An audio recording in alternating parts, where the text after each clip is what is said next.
میں آسان مثال دوں گا تاکہ بچے بھی سمجھیں.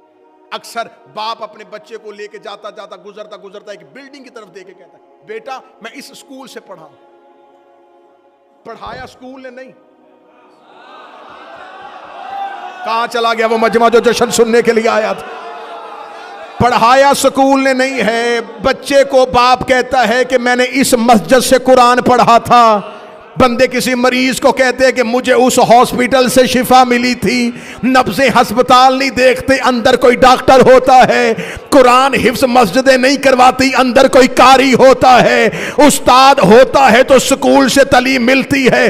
اس کا مطلب سکول میں استاد ہوتا ہے, مسجد میں قاری ہوتا ہے, ہاسپٹل میں ڈاکٹر ہوتا ہے. آنکھیں کھول, کعبہ ہدایت نہیں کرتا, اندر کوئی ہادی ہوتا.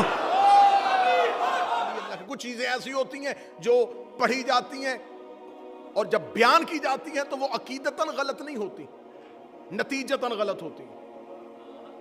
یعنی کہ پڑھنے والا غلط عقیدے سے نہیں پڑھتا, وہ پڑھتا ہے لیکن نتیجہ ٹھیک نہیں ہوتا اور وہ غلط العام ہو جاتی ہے, وہ مشہور ہو جاتی ہے. جیسے کہ یہ کہا جاتا ہے کہ مولا امیر المومنین کا گھر مسجد میں تھا. غلط ہے یہ بات, ممبر سے نہیں کہنی چاہیے.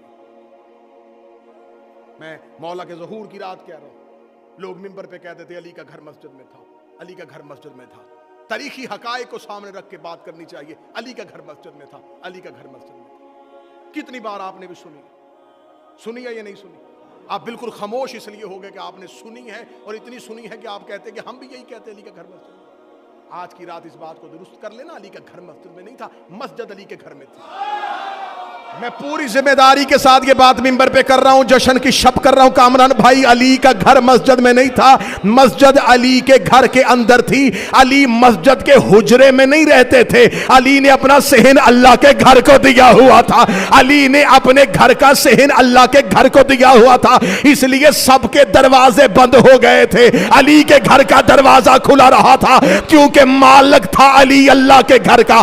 علی نے اپنے گھر کا حصہ مسجد کو دیا تھا. علی مسجد کے حجرے میں نہیں رہتے تھے, بلکہ اللہ کا گھر علی کے گھر کے اندر تھا. پھر آج کے بعد کوئی یہ نہ کہنا کہ صرف علی اللہ کے گھر میں آیا, حسن بھی اللہ کے گھر میں آیا, حسین بھی اللہ کے گھر میں آیا, عباس بھی اللہ کے گھر میں آیا. جب خدا نے زمین کو خلق کیا تو زمین کا جو مرکز, جہاں سے زمین بننی شروع ہوئی, جہاں سے زمین نے پھیلنا شروع کیا, جو مرکز تھا وہ یہی جگہ ہے جسے ام القریٰ بھی کہتے ہیں. مکہ کا ایک نام ام القریٰ ہے, کریوں کی ماں, جس سے سارے کریے وجود میں آئے.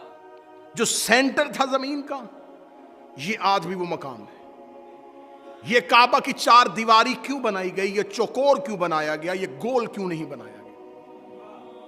اور یہ بات ذہن میں رکھیے گا, حضرت ابراہیم نے خانہ کعبہ بنایا نہیں, حضرت ابراہیم نے کعبہ کی دیواروں کو اٹھایا. خدا نے قرآن میں کہا, اے ابراہیم تو میرے گھر کی دیواروں کو اٹھا. دیوار پہلے سے موجود تھی. جب حضرت آدم کو پہلی بار زمین پہ اتارا گیا تھا, تو حضرت آدم جب پہلی دفعہ زمین پہ آئے تو جناب حوا کو جو اتارا گیا وہ اسی مکہ کے قریب اتارا گیا. جدہ عربی زبان میں کہتے ہیں دادی کو. حوا کے اترنے کی وجہ سے وہ شہر آج بھی جدہ ہے. جب جناب آدم زمین پہ اترے تو خدا نے حضرت آدم کو اس جگہ پہ جا کے ایک خیمہ نصب کرنے کا حکم دیا. حضرت آدم نے اس جگہ پہ جا کے ایک خیمہ نصب کیا. حضرت آدم کے بعد حضرت نوح زمین پہ اترے. نوح نے تبلیغ کرنی شروع کی. نوح نے آخر خدا سے عذاب مانگ لیا. پانی پوری دنیا میں گیا. اس خیمے کے قریب آ کے طواف کر کے گزر جاتا تھا. نبی اترتے رہے اور یہ مقام تھا. آپ شیعہ مذہب کی کوئی معتبر کتاب اٹھا کے دیکھیں, یہ خانہ کعبہ اصل میں شبیہ ہے بیت المعمور کی. بیت المعمور ہے آسمان پہ ایک چوکور جگہ جو فرشتوں کا کعبہ ہے. یہ بالکل اس کے نیچے زمین پہ جہاں بیت المعمور ہے اس کے بالکل نیچے یہ کعبہ ہے. یہ خانہ کعبہ ہے زمین پہ، اسے کہتے ہیں بیت اللہ، اللہ کا گھر، اور اسے بیت کہتے ہیں۔ عربی زبان میں مکان کے لیے مختلف الفاظ استعمال ہوئے۔ جہاں کبھی کوئی مکان جس نے بنایا ہو اور وہ کبھی نہ رہا ہو، اسے دار کہتے ہیں عربی زبان۔ بیت عربی زبان میں اس گھر میں کو کہتے ہیں جہاں مالک کم از کم 3 دن رہے۔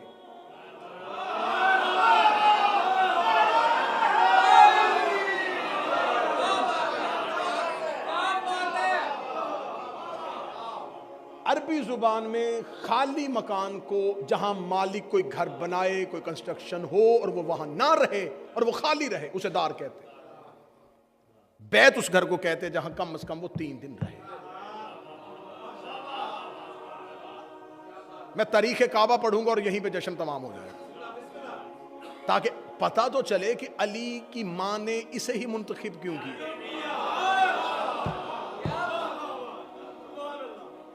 جس وقت امیر المومنین کو یہاں پر اتارا گیا، اس وقت مسلمانوں کا قبلہ اول تو یہ نہیں تھا۔ مسلمان تو بیت المقدس کی طرف، رسول بیت المقدس کی طرف منہ کرتے تھے۔ اس کے اوپر بتوں کا قبضہ تھا، اور یہ بات بھی ذہن میں رکھیے، خانہ کعبہ کے اندر بت نہیں تھے، دیواروں پر بت تھے۔ اب یہ ہے بیت المعمور کی شبیہ۔ عرش پہ چوتھے آسمان پر بیت المعمور ہے، کیونکہ جتنی بھی آسمان پہ رہنے والے ملائکہ ہیں ان کو اپنی عبادت کرنے کے لیے کوئی رخ چاہیے۔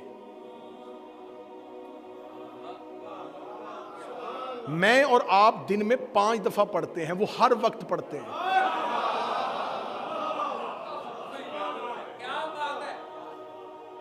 کوئی اجنبی اس امام بارگاہ حسینیہ میں آئے گا اور وہ نماز پڑھنا چاہے گا تو وہ فوراً کسی سے پوچھے گا رخ قبلہ کدھر ہے؟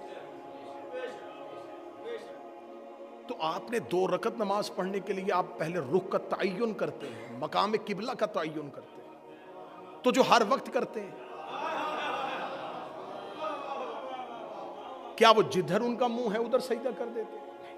ان کو بھی ایک ڈائریکشن چاہیے، ایک سمت چاہیے، ایک تعین چاہیے۔ تو خدا نے ان کے لیے چوتھے آسمان پر ایک حصہ مقرر کیا ہوا ہے جس کو چاروں طرف سے ملائکہ نے گھیرا ہوا ہے، اور جتنے بھی وہ مخلوقات جو سماوی ہیں، جو آسمانوں پہ رہتی ہیں، کیونکہ صرف ملائکہ نہیں رہتے، بہت سی مخلوقات ہیں جو آسمان پہ رہتی ہیں، جیسے زمین پہ صرف انسان نہیں رہتے،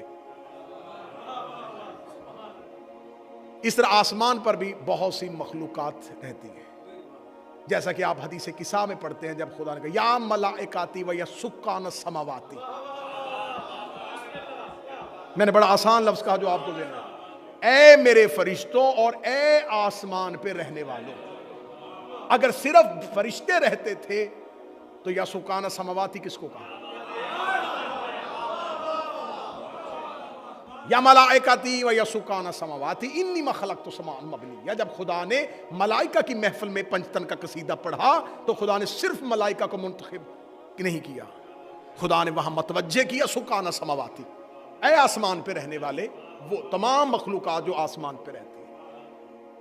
ایک لفظ استعمال کر دیتا ہوں جو اقبال نے اپنے شعر میں بھی استعمال کیا تھا، کروبی، ورنہ اطاعت کے لیے کچھ کم نہ تھے کروبیاں، درد دل کے واسطے پیدا کیا انسان کو، ورنہ اطاعت کے لیے کچھ کم نہ تھے کروبیاں۔ کروبی جو ہے یہ آسمان پہ رہنے والی ایک مخلوق ہے، یہ ملائکہ میں سے نہیں، لیکن ملائکہ کی طرح معصوم ہے۔ میں نے کہا تھا کہ میں منفرد نوعیت کا جشن آپ کے سامنے، یہ کروبیاں جو ہیں یہ ملائکہ نہیں ہیں، یہ کروبی یہ عبادت پروردگار کرتے ہیں، معصوم بھی ہیں ملائکہ کی طرح، یہ نہ انسانوں میں سے ہیں نہ فرشتوں میں سے، یہ فرشتے بھی نہیں ہیں، بشر بھی نہیں، رہتے آسمان پہ، کرتے یہ بھی صرف عبادت ہے۔ معصوم نے چھٹے امام نے فرمایا بہار الانوار کا حوالہ، معصوم فرماتے یہ اتنے خوبصورت ہیں، اگر ان میں سے ایک کروبی عرش سے اپنے چہرے سے نقاب ہٹا کے زمین پہ دیکھے، زمین پہ رہنے والے اسے حسن کی تاب نہ لاتے ہوئے مر جائیں۔